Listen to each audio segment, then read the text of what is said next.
আজকে সকাল থেকে বৃষ্টি হচ্ছিল, বৃষ্টির মধ্যেও এই কারেন্ট জালটাই পাতা হয়েছিল।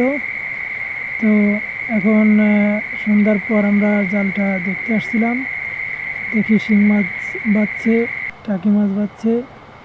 তো এই মাছটা যদি এখন ছাড়াই না যায় তাহলে মাছটা নষ্ট হয়ে যাবে, এই জন্য আমরা আসছি মাছগুলো সুন্দরভাবে ছাড়িয়ে নিতে।